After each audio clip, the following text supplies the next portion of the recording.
د بریا ارواپوهنه، د بریالیتوب سل ټکي، سل انګیزې.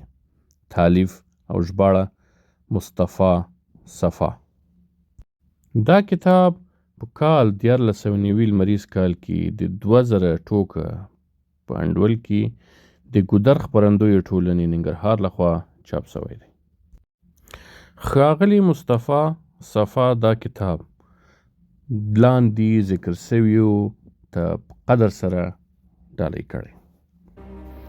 قدرمنه لوستونکیه، تا ته ستا د روحي ډاډ او آرامۍ په خاطر، ستا سره د نیک نیت، صمیمیت او اخلاص په موخه، ستا سره د مرستې او مشورې په خاطر، ستا د ذهني ثبات د دوام په خاطر، ستا د ځواکونو د خوځون په هیله، ستا د مثبتو باورونو د پیاوړتیا لپاره.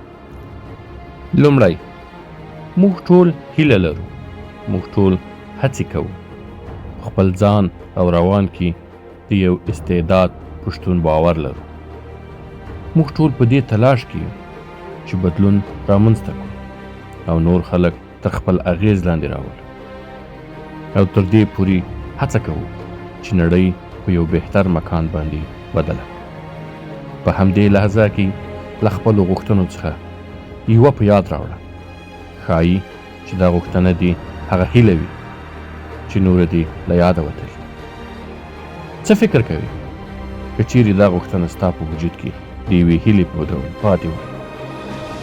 ستا په ژوند کې به څه حالت راغلی؟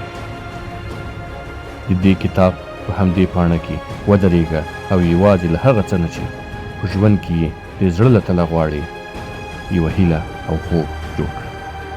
په هغو فکر وکړه او په هغو کې ډوب شه.